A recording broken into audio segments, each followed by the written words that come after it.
जय Hind dear parents, मैं हूं कैप्टन अतुल कुलश्रेष्ठ और आप देख रहे हैं शौर्य भारत सैनिक school military school YouTube channel. सैनिक स्कूल रिजल्ट के बाद जो सबसे इंपॉर्टेंट और निर्णायक पायदान है वो है ई काउंसलिंग। और जब आप ई काउंसलिंग के बारे में सोच रहे हैं तो मैं आपसे सिर्फ एक सवाल पूछना चाहता हूं कि क्या आप वर्ष 2024 में करंट सत्र के अंदर अपने बच्चे के लिए सैनिक स्कूल का चयन क्या 2023 की मेरिट या 2023 की कट ऑफ के आधार पर कर रहे हैं?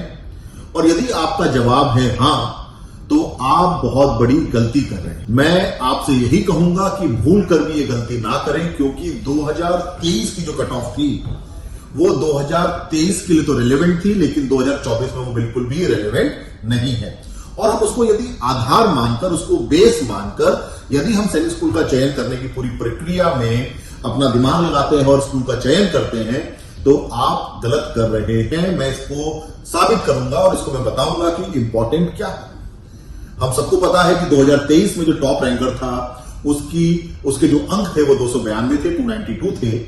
और मान लीजिए 2024 के अंदर जो टॉप रैंकर है उसके जो मार्क्स हैं यदि वो 285 है, तो ऐसी स्थिति में हम एक स्कूल का एग्जांपल ले लेते हैं कि मान लीजिए उस स्कूल में, और जो इस साल का टॉप रैंकर है और जो पिछले साल टॉप रैंकर था, दोनों ही उनका होम स्टेट भी एक मान लीजिए आप।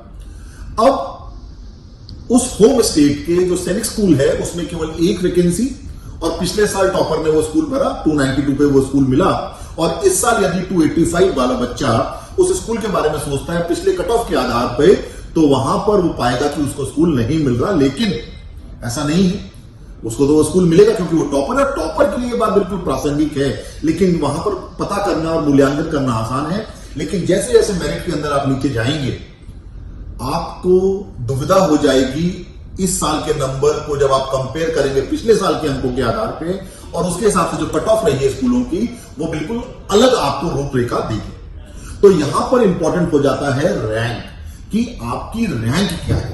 पूरी जो आपकी कैटेगरी है, चाहे आप अनरिजर्व कैटेगरी में हैं, चाहे आप एससी में हैं, चाहे आप एसटी में हैं, आप कहां पर स्टैंड करते हैं अपनी कैटेगरी के अंदर होम स्टेट के लिए, और ओवरऑल मेरिट में आप कहां स्टैंड करते हैं। तो पिछले साल का रैंक 1 जो कि 292 में था, और इस साल का रैंक 1 जो कि मान लीजिए 285 पे है, रिजल्ट अभी आया नहीं है, तो 285 और 292 जो है वो कायदे से एक पायदान पे खड़े हो गए। इसको हम कहते हैं रैंक मॉडरेशन या नंबर्स का मॉडरेशन। तो इंपॉर्टेंट है कि हम रैंक पर भी ध्यान दें, केवल नंबर के आधार पे, क्योंकि हमारे पास केवल 2030 का डेटा है। अब एक और बुनियादी बात है जो मैं आपको बताना चाहूंगा कि हर साल सिलेक्शन का जो ज्योग्राफिकल कंपोजिशन है वो अलग होता है। किसी साल किसी स्टेट के ज्यादा बच्चे होते हैं, किसी स्टेट के कम बच्चे होते हैं। तो ज्योग्राफिकल डिस्पर्शन या ज्योग्राफिकल डिस्ट्रीब्यूशन जो है वो भी एक निर्णायक बात होती है स्कूलों की मेरिट या स्कूलों की कट ऑफ के मद्देनजर। होता क्या है, अक्सर जब हम स्कूल चुनते हैं तो हम क्या करते हैं, जो हम बड़े व्यवहारिक कारणों से अपना स्कूल चुनते हैं। हम स्कूल चुनते हैं भैया कौन सा स्कूल हमारे नजदीक है। कई लोग हमें इस बात के लिए प्रेरित करते हैं, बताते हैं कि आप नजदीकी स्कूल चुनिए। फिर कई सारे वीडियोज ऐसे हैं जो कि आपको बता रहे हैं कि ये टॉप स्कूल्स हैं, सैनिक स्कूल में ये बेहतरीन स्कूल है। लेकिन मेरा ये मानना, देखिए अगर आप मेरी पर्सनल राय पूछें तो मैं कहता हूं जो 33 के 33 सैनिक स्कूल जो हैं, क्योंकि वो एक ही मिनिस्ट्री द्वारा गवर्न है, एक ही यूनिट द्वारा गवर्न है, और वहां का जो पूरा का पूरा महकमा है, जो पूरा का पूरा मैनेजरियल स्टाफ है, जो टीचर्स की जो नियुक्ति है, उसका एक जरिया एक ही है।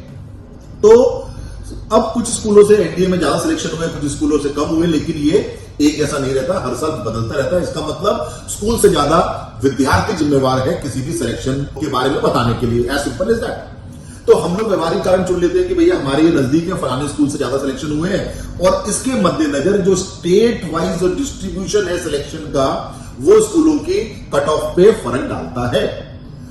तो यहां पर ध्यान देने वाली बात है कि 2023 के नंबरों को या 2023 के स्कूलों की जो कट ऑफ है उसको आधार ना माने, बल्कि मॉडरेशन के आधार पर जो रैंक इस साल है और जो पिछले साल रैंक थी, दोनों समान हो जाती है।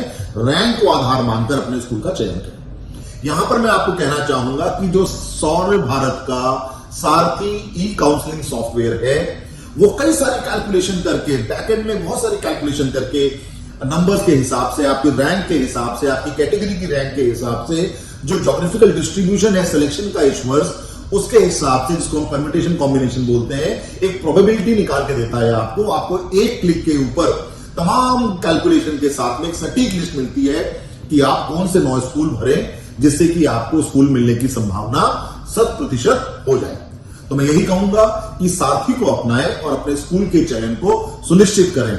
दोबारा आपको मैं एक कॉशन देता हूं, यदि आप केवल और केवल पिछले वर्ष की कट ऑफ को आधार मानकर अपने लाडले के लिए स्कूल का चयन कर रहे हैं तो आप बड़ी भारी गलती कर रहे हैं। इसीलिए मैं आपको यही कहूंगा कि सारथी को अपने साथ लें और इस जर्नी को सफल बनाएं। जय हिंद।